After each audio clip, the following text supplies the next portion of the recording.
अश्वत्थामा द्वारा द्रौपदी के पुत्रों का मारा जाना और अर्जुन के द्वारा अश्वत्थामा का मानमर्दन। श्री शौनक जी ने पूछा, सूत जी, सर्वत्र सर्वज्ञ एवं सर्वशक्तिमान व्यास भगवान ने नारद जी का अभिप्राय सुन लिया, फिर उनके चले जाने पर उन्होंने क्या किया? सूत जी ने कहा, ब्रह्मा नदी सरस्वती के पश्चिम तट पर सम्याप्रास नाम का एक आश्रम है। वहां ऋषियों के यज्ञ चलते ही रहते हैं। वहीं व्यास जी का अपना आश्रम है। उसके चारों ओर बेर का सुंदर वन है। उस आश्रम में बैठकर उन्होंने आचमन किया और स्वयं अपने मन को समाहित किया। उन्होंने भक्ति योग के द्वारा अपने मन को पूर्णतया एकाग्र और निर्मल करके आदि पुरुष परमात्मा और उनके आश्रय से रहने वाली माया को देखा। इसी माया से मोहित होकर यह जीव तीनों गुणों से अतीत होने पर भी अपने को तुलनात्मक मान लेता है और इस मानता के कारण होने वाले अनर्थों को भोगता है। इन अनर्थों की शांति का साक्षात साधन है केवल भगवान का भक्ति योग। परंतु संसार के लोग इस बात को नहीं जानते। यही समझकर उन्होंने इस परमहंसों की संहिता श्री भगवत गीता की रचना की। इससे श्रवण मास से पुरुषोत्तम भगवान श्री कृष्ण के प्रति परम प्रेममयी भक्ति हो जाती है, जिससे जीव के शोक मोह और भय नष्ट हो जाते हैं। उन्होंने इस भागवत संहिता का निर्माण और पुनरावृत्ति करके इसे अपने निवृत्त प्राण पुत्र श्री सुखदेव जी को पढ़ाया।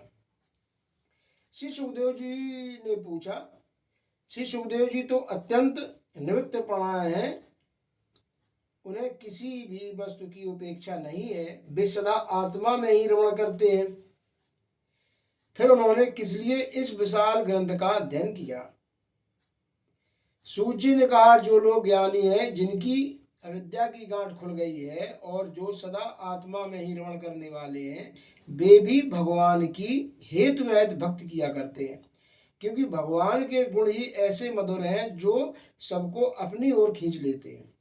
फिर सुखदेव जी तो भगवान के भक्तों के अत्यंत प्रिय और स्वयं भगवान वेद व्यास के पुत्र हैं। भगवान के गुणों ने अपने हृदय को अपनी ओर खींच लिया और उन्होंने उससे विवश होकर ही इस विशाल ग्रंथ का अध्ययन किया। शौनक जी, अब मैं राजर्षि परीक्षित के जन्म, कर्म और मोक्ष तथा पांडवों के स्वर्गारोहण की कथा कहता हूँ, क्योंकि इसी से भगवान श्री कृष्ण की अनेकों कथाओं का उदय होता है। जिस समय महाभारत युद्ध में कौरव और पांडव दोनों पक्षों में बहुत से वीरगत को प्राप्त हो चुके थे और भीमसेन की गदा के प्रहार से दुर्योधन की जांघ टूट चुकी थी, तब अश्वत्थामा ने अपने स्वामी दुर्योधन का प्रिय कार्य समझकर द्रौपदी के सोते हुए पुत्रों के सिर काटकर उसे भेंट किए। यह घटना दुर्योधन को भी अप्रिय लगी, क्योंकि ऐसे नीच कर्म की सभी निंदा करते हैं। उन बालकों की माता द्रौपदी अपने पुत्रों का निधन सुनकर अत्यंत दुखी हो गई और उनकी आंखों में से आंसू छलछलाए, वह रोने लगी। अर्जुन ने उसे सांत्वना देते हुए कहा, कल्याणी, मैं तुम्हारे आंसू तब पहुंचूंगा जब उस आताताई ब्राह्मण धम का सिर गांडीव धनुष से बाणों से काटकर तुम्हें भेंट करूंगा और पुत्रों की अंत्येष्ट क्रिया के बाद तुम उस पर पैर रखकर स्नान करोगे। अर्जुन ने इस मीठी और विचित्र बातों से द्रौपदी को सांत्वना दी और अपने मित्र भगवान श्री कृष्ण की सलाह से उन्हें सारथी बनाकर कवच धारण और अपने भयानक गांडीव धनुष को लेकर वे रथ पर सवार हुए तथा गुरुपुत्र अश्वत्थामा के पीछे दौड़ पड़े। बच्चों की हत्या से अश्वत्थामा भी मन उद्विग्न हो गया था। जब उसने दूर से ही देखा कि अर्जुन मेरी ओर झपटे हुए आ रहे हैं, तो वह अपने प्राणों की रक्षा के लिए पृथ्वी पर जहां तक भाग सकता था रुद्र से भयभीत सूर्य की भांति भागता रहा। जब उसने देखा कि मेरे रथ के घोड़े थक गए हैं और मैं बिल्कुल अकेला हूं, तब उसने अपने को बचाने का एकमात्र साधन ब्रह्मास्त्र ही समझा। यद्यपि उसे ब्रह्मास्त्र को लौटाने की विधि मालूम न थी, फिर भी प्राण संकट में देखकर उसने आचमन किया और ध्यानस्थ होकर ब्रह्मास्त्र का संधान किया। उस अस्त्र से सब दिशाओं में एक बड़ा प्रचंड तेज फैल गया। अर्जुन ने देखा कि अब तो मेरे प्राणों पर ही आवनी है। तब उन्होंने भगवान श्री कृष्ण से प्रार्थना की। अर्जुन ने कहा, श्री कृष्ण, तुम सच्चिदानंद स्वरूप परमात्मा हो, तुम्हारी शक्ति अनंत है, तुम ही भक्तों को भय देने वालों हो। जो संसार की आग में जल रहे हैं, उन जीवों को उससे उबारने वाले एकमात्र तुम ही हो। तुम प्रकृति से परे रहने वाले आत्म साक्षात परमेश्वर हो। अपनी चित्त शक्ति स्वरूप शक्ति से बहिरंग हुए त्रिगुणमयी माया को दूर भगाकर अपने अद्वितीय स्वरूप में स्थित हो। वहीं तुम अपने प्रभाव से माया मोहित जीवों के लिए धर्मादि रूप कल्याण का विधान करते हो। तुम्हारा यह अवतार पृथ्वी का भार हरण करने के लिए और तुम्हारे अनन्य प्रेमी भक्तजनों के हरिओम हरिओम हरिओम हरिओम। स्वयं प्रकाश स्वरूप श्री कृष्ण भयंकर तेज सब ओर से मेरी ओर आ रहा है। यह क्या है, कहां से क्यों आ रहा है, इसका मुझे बिल्कुल पता नहीं है। भगवान ने कहा, अर्जुन, यह अश्वत्थामा का चलाया हुआ ब्रह्मास्त्र है। यह बात समझ लो कि प्राण संकट उपस्थित होने से उसने इसका प्रयोग तो कर लिया है, परंतु वह इस अस्त्र को लौटाना नहीं जानता। किसी भी दूसरे अस्त्र में इसको दवा देने की शक्ति नहीं है। तुम शास्त्रार्थ विद्या को भली बात जानते हो। ब्रह्मास्त्र के तेज से ही इस ब्रह्मास्त्र की प्रचंड आग को बुझा दो। सूची कहते, अर्जुन विपक्षी वीरों को मारने में बड़े प्रवीण थे। भगवान की बात सुनकर उन्होंने आचमन किया। भगवान की परिक्रमा करके ब्रह्मास्त्र के निवारण के लिए ब्रह्मास्त्र का ही संधान किया। बाणों से बेष्टि उन दोनों ब्रह्मास्त्रों के प्रलयंकाली सूर्य एवं अग्नि के समान आपस में टकराकर सारे आकाश और दिशाओं में फैल गए और बढ़ने लगे। तीनों लोगों की जलाने वाली उन दोनों अस्त्रों की बड़ी हुई लपटों से प्रजा जलने लगी और उसे देखकर सबने यही समझा कि यह प्रलय काल की सामंतर अग्नि है। उस आग से प्रजा का और लोगों का नाश होते देखकर भगवान की अनुमति से अर्जुन ने उन दोनों को ही लौटा लिया। अर्जुन की आंखों से क्रोध से लाल लाल हो रही थी। उन्होंने झपटकर उस क्रूर अश्वत्थामा को पकड़ लिया और जैसे ही कोई रस्सी से पशु को बांध ले वैसे ही बांध लिया।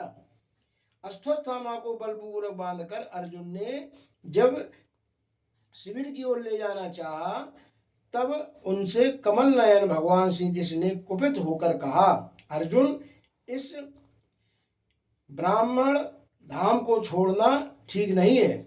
इसको तो मार डालो। इसने रात में सोए हुए निरपराध बालकों की हत्या की है।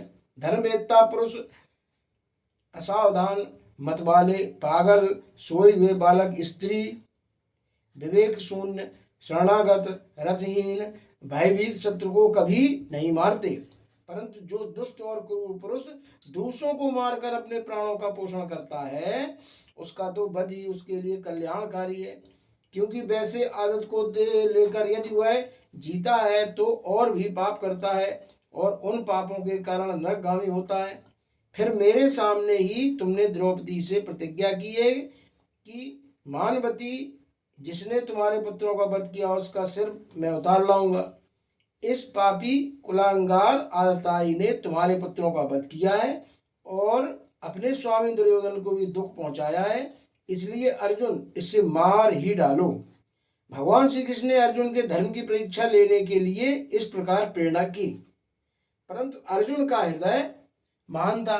यदि अश्वत्थामा ने अपने पुत्रों की हत्या की थी, फिर भी अर्जुन के मन में गुरुपुत्र को मारने की इच्छा नहीं हुई। इसके बाद अपने मित्र और सारे श्री कृष्ण के साथ वे अपने युद्ध शिविर में पहुंचे। वहां अपने मृत पुत्रों के लिए शोक करती हुई द्रौपदी ने उसे सौंप दिया। द्रौपदी ने देखा कि अश्वत्थामा पशु की तरह बांधकर लाया गया है। निंदित कर्म करने के कारण उसका मुख नीचे की ओर झुका हुआ है। अपना अनिष्ट करने वाले गुरुपुत्र अश्वत्थामा को इस प्रकार अपमान देखकर द्रौपदी का कोमल हृदय कृपा से भर गया। और उसने अश्वत्थामा को नमस्कार किया। गुरुपुत्र का इस प्रकार बांध कर लाया जाना सती द्रौपदी को सहन नहीं हुआ। उसने कहा, छोड़ दो इन्हें, छोड़ दो, ये ब्राह्मण हैं, हम लोगों के अत्यंत पूजनीय हैं, जिनकी कृपा से आपने रहस्य के सारे धर्मवेद और प्रयोग अथवा उपसंहार के साथ संपूर्ण शास्त्रों का ज्ञान प्राप्त किया है, वे आपके आचार्य द्रोण पुत्र के रूप में आपके सामने खड़े हैं। उनकी अर्धांगिनी कृपी अपने वीर पुत्र की ममता से ही अपने पति का अनुगमन नहीं कर सकी, वे अभी जीवित हैं। महाभागवान आय पुत्र, आप तो बड़े धर्मज्ञ हैं। जिस गुरुवंश की नित्य पूजा और वंदना करनी चाहिए, उसको व्यथा पहुंचाना आपके योग कार्य नहीं है। जैसे अपने बच्चों के मर जाने से मैं दुखी होकर रो रही हूँ और मेरी आंखों से बार बार आंसू निकल रहे हैं, वैसे ही इनकी माता पतिव्रता गौतमी न रोए तो उत्तिंछला राजा अपने कृत्यों से ब्राह्मण कुल को कुपित कर देते हैं। वह कुपित ब्राह्मण उन राजाओं को सपरिवार शोकाग्नि में डालकर शीघ्र ही भस्म कर देता है। सूत जी ने कहा, शौनकादिक ऋषियों, द्रौपदी की बात धर्म और न्याय के अनुकूल थी, उसमें कपट नहीं था, करुणा और समता थी। अतएव राजा युधिष्ठिर ने रानी के इस हित भरे श्रेष्ठ वचनों का अभिनंदन किया।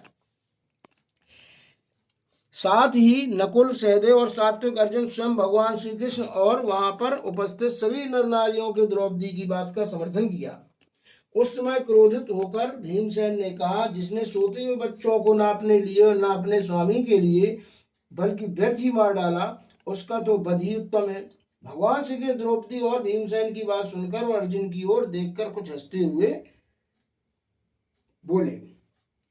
भगवान श्री कृष्ण बोले, पतित ब्राह्मण का भी वध नहीं करना चाहिए, आताताई को मार ही डालना चाहिए। शास्त्रों में मैंने ये दोनों बातें कही हैं, इसलिए मेरे दोनों आज्ञाओं का पालन करो। तुमने द्रौपदी को सांत्वना देते समय तो प्रतिज्ञा की थी, उसे भी सत्य करो। साथ ही भीमसेन, द्रौपदी और मुझे जो प्रिय हो वह भी करो। सूत जी कहते, अर्जुन भगवान के हृदय की बात तुरंत ताड़ गए। उन्होंने अपनी तलवार से अश्वत्थामा के सिर की मणि उसके बालों के साथ उतार ली। बालकों की हत्या करने से वह श्रीहीन तो पहले ही हो गया था, अब मणि और ब्रह्म तेज से भी रहित हो गया। इसके बाद उन्होंने रस्सी का बंधन खोलकर उसे शिविर से निकाल दिया। मूठ देना, धन छीन लेना और स्थान से बाहर निकाल देना, यही ब्राह्मण धर्मों का वध है। इसके लिए इससे भिन्न शारीरिक वध का विधान नहीं है। पुत्रों की मृत्यु से द्रौपदी और पांडव सभी शोकातुर हो गए और अब उन्होंने अपने मरे हुए भाई बंधुओं की दाहादि अंत्येष्टि क्रिया की। ओम हरि ओम।